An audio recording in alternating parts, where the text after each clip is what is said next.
Berdoa mulai. Selesai. Nah, selesai. Di sini hadir semua ya, Nak? Hadir, Bu. Kalau hadir semua silakan dibuka Classroom. Silakan absen di sana. Pilihnya, Nak. Biar semangat, kita pakai tepuk semangat ya. Tambah semangat. Oke? Nah, mulai tepuk semangat.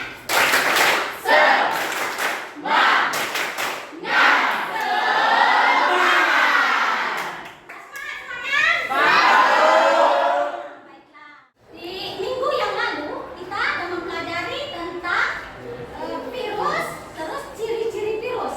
Nah, Ibu mau bertanya lagi. Kalau yang tidak mengingat ciri-ciri virus, siapa yang bisa menyampaikan lagi apa itu ciri-ciri dari virus? Ya, nah, silakan. Ukurannya kecil, Bu. Ukurannya kecil. Ada yang lain lagi, Nak? Besarkan suaranya ya, Nak. Ada yang lain lagi? Coba dijelaskan ciri-ciri virus. Dapat dikristalkan dan tidak memiliki sel. Dapat dikristalkan dan tidak memiliki sel. Ada yang lain lagi? Silakan.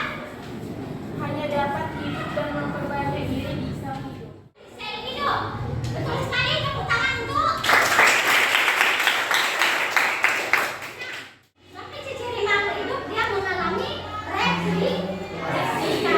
Baiklah, kita tonton dulu video ini ya.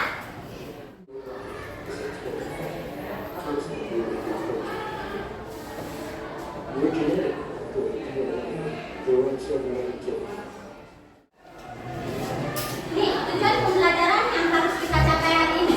Coba kamu bacakan pertama. Pertama, peserta didik diharapkan dapat menjelaskan pengertian verifikasi virus secara rinci dan bisa Selanjutnya, adalah kepada replikasi kita menampilkan video. Di sana video bisa disimak dengan baik videonya. Coba kita tampilkan dulu video.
Nah, udah simak videonya? Kira-kira video ini apa yang terpikir oleh kamu isi dalam video ini? Coba siapa yang bisa? Yang terpikir apa dalam video ini? Ayo, siapa yang bisa, Nak? Tegak, Nak, tegak, tegak, Nak. Tegak. Apa kira-kira? tentang virus corona. Tentang virus corona. Ada lagi yang lain, Nak? Silakan. Penyebaran virus di dunia. Penyebaran virus di dunia.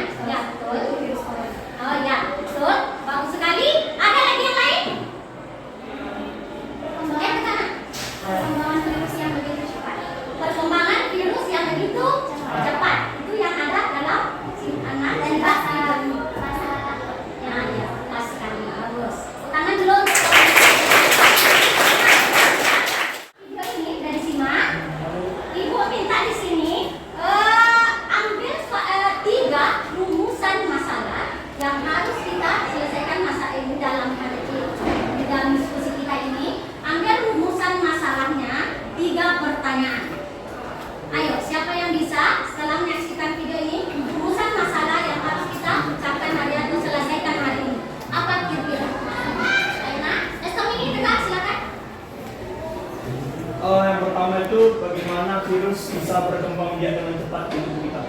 Bagaimana virus bisa berkembang biak dalam tubuh kita? Ada lagi yang lainnya? Jawab yang kedua. Yang kedua, pertanyaannya mengapa virus dapat membunuh manusia? Mengapa virus dapat membunuh manusia? Satu pertanyaan lagi. Silakan. Pertanyaan ketiga menurut saya, bagaimana cara mengatasi penyebaran virus? Bagaimana cara mengatasi virus? Nah, untuk mengatakan solusinya ini, baiklah kita akan ke KPD. Silakan di sana ada petunjuknya. Silakan dijawab di KPD ya.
Assalamualaikum warahmatullahi wabarakatuh. Waalaikumsalam warahmatullahi wabarakatuh. Selamat pagi semua. Pagi. Sebelumnya saya akan memperkenalkan diri saya dan teman-teman. Perkenalkan, saya Anjani Rahmawati sebagai moderator. Perkenalkan, yang di samping saya ini adalah Sahrena sebagai pembaca materi. Selanjutnya Hazura juga sebagai pembaca materi, Lina juga sebagai pembaca materi, dan Estomihi pembaca kesimpulan.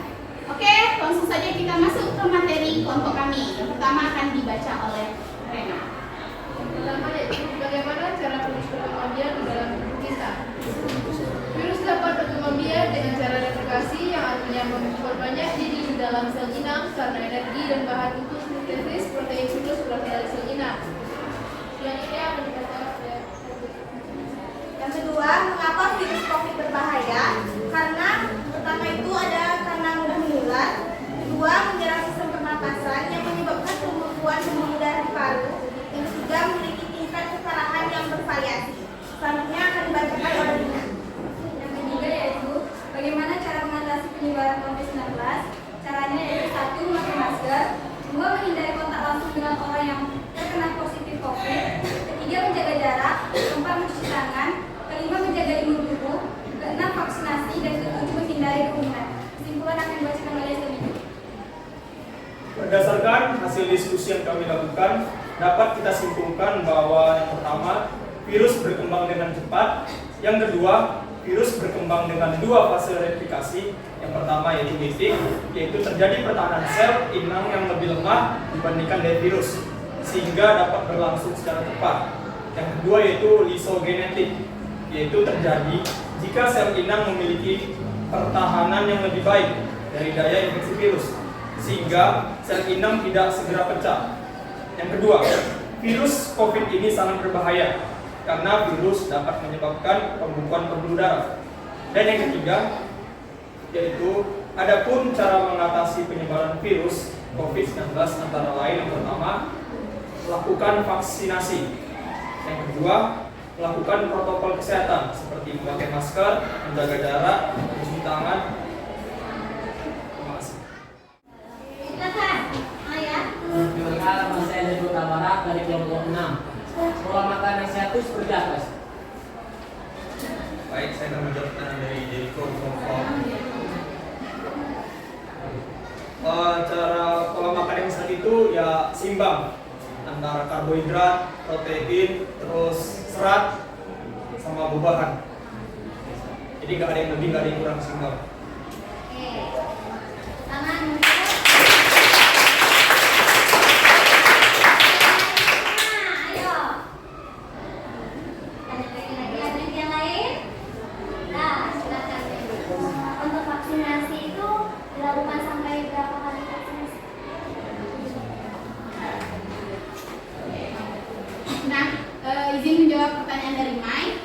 Untuk vaksinasi COVID-19 itu ada 3 tahap. Yang pertama vaksin 1. Setelah itu melakukan vaksin 2 itu jaraknya sekitar 2 minggu. Selanjutnya vaksin 3 atau disebut vaksin booster. Hanya saja vaksin booster ini digunakan untuk usia di atas 17 tahun. Ya, oke itu ini saja. Nah, Amin. tangan mundur.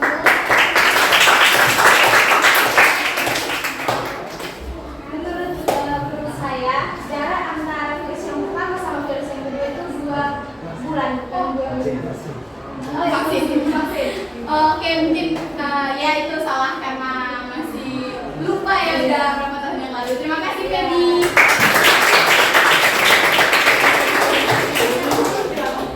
Gimana yang lain? Udah?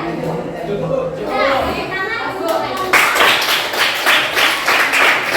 Sekian presentasi dari kami. Sebelumnya kami ucapkan terima kasih dan wassalamualaikum warahmatullahi wabarakatuh. Waalaikumsalam warahmatullahi Virus Terima kasih semua kelompok sudah tampil ya. Anak kelima, anak-anak. Kelompok yang terbaik. Walaupun kelompok semua yang terbaik, tapi ada salah satu yang terbaik. Karena yang kelompok besoknya ada diskusi lebih baik lagi. Kelompok berapa tuh? 3. Kelompok 3.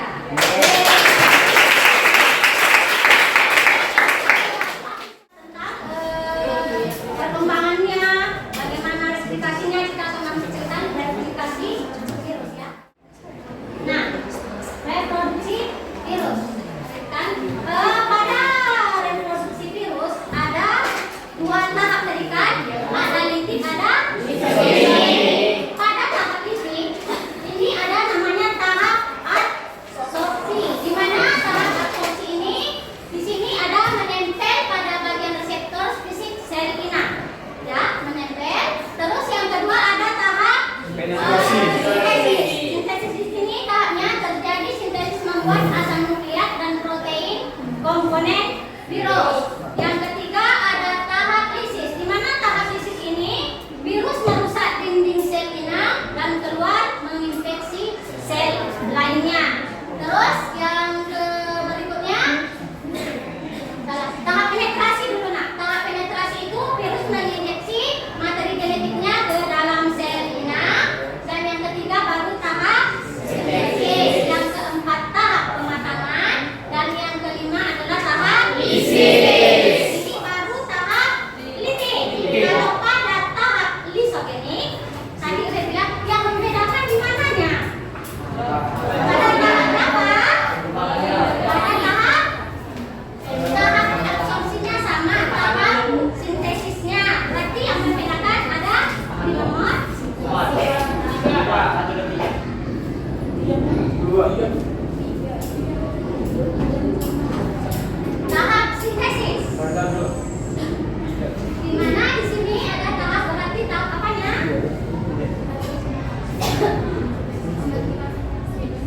Pembentukan. Di sini kan tadi udah dijelaskan ada perbedaannya ya. Perbedaan antara litik dengan isogenik. Apa perbedaannya tadi yang pertama pada bagian litik?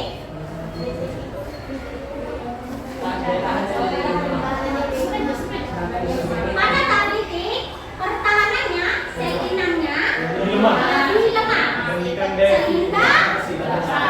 mudah pecah dengan cepat dibanding dengan tahap Lisogenik. Kalau pada tahap lisogenik Dibandingkan dengan virus. kuat. Nah, oke. Jadi dia bisa pulang. Nah, sini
Siap, Bos. Siap, gerak. Berdoa mulai.